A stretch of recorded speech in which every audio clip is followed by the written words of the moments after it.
नमस्कार मेरे बहुत बहुत प्यारे मित्रों। आज हम लोग कोर सेक्टर आर्थिक शब्दावली है, इसको हम लोग समझेंगे। कोर सेक्टर क्या होता है और इससे कई बार प्रश्न पूछे गए हैं, जैसे कि RAS में पूछा गया है 1996 में, यानी 1996। IAS में भी पूछा गया है, ठीक। IAS में भी 94 में पूछा गया है, 13 में पूछा गया, 18 में पूछा गया है, ठीक।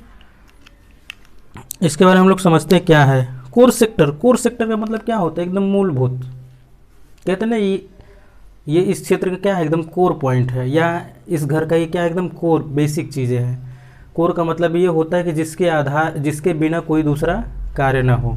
जैसे कि अर्थव्यवस्था के विकास हेतु कुछ आधारभूत, कहा ना मैंने, बेसिक क्या होना चाहिए, बेसिक यानी आधारभूत संरचनाओं की आवश्यकता होती है। आधारभूत संरचनाओं की आवश्यकता होती है, जैसे कच्चा तेल पेट्रोलियम रिफाइनरी उत्पाद, प्राकृतिक गैस, उर्वरक, कोयला, विद्युत, सीमेंट एवं इस्पात, ठीक। क्या है ये?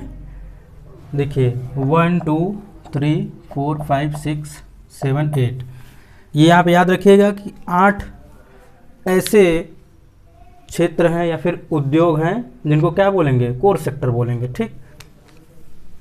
कि मतलब याद रखिए, ध्यातव्य है कि 8 उद्योगों को क्या किया गया भारत में, मूल उद्योग का मतलब कोर इंडस्ट्री का दर्जा दिया गया है। अब इससे एक और प्रश्न बन सकता है कि संपूर्ण औद्योगिक क्षेत्र में औद्योगिक उत्पादन में कोर सेक्टर का कितना योगदान है, कोर सेक्टर का कितना योगदान है, तो वो है 38%। सॉरी मित्रों। देखिए इसमें क्या है कि कोर सेक्टर का मतलब यही होता है कि क्या हो, आधारभूत संरचनाओं का हो, जिसके बिना कोई दूसरा उद्योग न चल पाए। आप खुद से ही ये परिकल्पना करिए, क्या कच्चा तेल या फिर पेट्रोलियम या फिर प्राकृतिक गैस या उर्वरक या कोयला या विद्युत या सीमेंट या इस्पात के बिना कोई ऐसा सेक्टर होगा जो चल पाएगा? कोई भी सेक्टर आप सोच लीजिए, चाहे आप एजुकेशन का सोच लीजिए, चाहे आप हेल्थ सेक्टर का सोच लीजिए, ठीक। चाहे जो आपका मन करे, चाहे जो सेक्टर आप सोच लीजिए, मन में अपने विचार कर लीजिए, क्या इसके बिना उसकी कल्पना की जा सकती है? नहीं की जा सकती है। तो इसका मतलब क्या हो गया, ये क्या है, कोर सेक्टर है, ठीक। और भारत में कितने मूल उद्योगों को दर्जा दिया गया है, दर्जा प्रदान किया गया है? तो वो 8 हैं। कौन कौन है? यही है, कच्चा तेल पेट्रोलियम रिफाइनरी उत्पाद, प्राकृतिक गैस, उर्वरक, कोयला, विद्युत, सीमेंट और इस्पात, ठीक। कौन कौन है? एक बार फिर से, कौन कौन है? कच्चा तेल, प्राकृतिक रिफाइनरी उत्पाद, विद्युत, प्राकृतिक गैस, उर्वरक, ठीक, सीमेंट और इस्पात, ठीक। ये टॉपिक लेने का मेरा क्या उद्देश्य था? ये टॉपिक लेने का मेरा ये उद्देश्य था क्योंकि इससे प्रश्न पूछे गए हैं कई बार और पूछे जाने की संभावना भी है।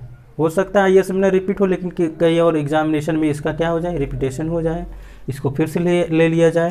तो इससे क्या होगा, आप क्या जानेंगे, कहीं उसमें आपको कथन कारण के बारे में दे दिया, मान लीजिए ये बना लिया स्टेटमेंट। चलिए इसी पर हम लोग एक प्रश्न भी बना लेते हैं कि निम्नलिखित कथनों पर विचार करें। क्या करें? विचार करें। पहला स्टेटमेंट ये बना लिया, कौन सा स्टेटमेंट? पहला स्टेटमेंट ये बना लिया, कौन कि संपूर्ण औद्योगिक उत्पादन में मूल उद्योगों का, या कोर सेक्टर कह लीजिए इसे, ठीक, मूल क्षेत्र यहाँ पे रहेगा, कोर सेक्टर का 38% या 38% योगदान है। ये हो गया हमारा पहला। अब सेकंड क्या दे देगा, ठीक। सेकंड में क्या दे देगा, ये इन्हें कोर सेक्टर के उद्योग भी कहा जाता है, ठीक। इन्हें कोर सेक्टर के उद्योग भी कहा जाता है। और नंबर 3 अगर बड़ा है, थोड़ा टिपिकल क्वेश्चन बनाना अगर चाहें तो क्या हो सकता है कि इन कोर सेक्टर में आएंगे कौन कौन।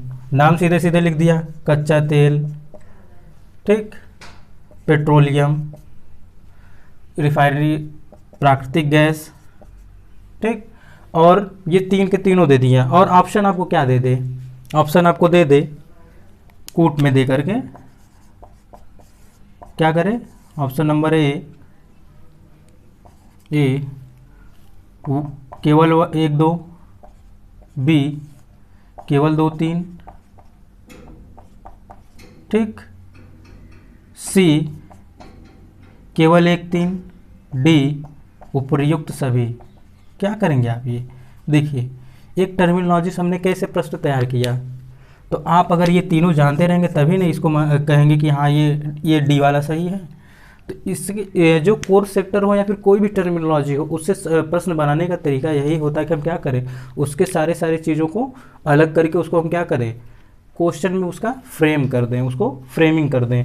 कभी कभी ऐसा हो सकता है कि यहाँ पे आपको ये सकारात्मक प्रश्न है, इसमें नहीं का शब्द नहीं शब्द का इस्तेमाल नहीं किया गया है, कहीं यहाँ पे नकारात्मक आ जाए कि जहाँ पे नेगेटिव बातें हो जाए कि मतलब निम्नलिखित कथनों में से कौन सा कथन से या सा सही नहीं है, तो क्या करेंगे वहाँ पे आपको ये चीज़ें जानना आवश्यक है। ठीक मित्रों, तो ये कोर सेक्टर क्या हुआ, अब आप लोग समझ गए होंगे कोर सेक्टर क्या है, कि जिसके बिना क्या हो, कोई भी उद्योग की परिकल्पना नहीं की जा सके।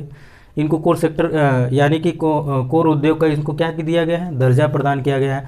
और औद्योगिक उत्पादन में इनका कितना % योगदान है, यानी कितना % ये कंट्रीब्यूशन इनका है, तो वो 38% है। ये भी प्रश्न बन सकता है। ठीक, तो मित्रों आज हम लोग कोर सेक्टर में बस इतना ही बातचीत करते हैं, आगे हम लोग मिलते हैं, तब तक के लिए नमस्कार।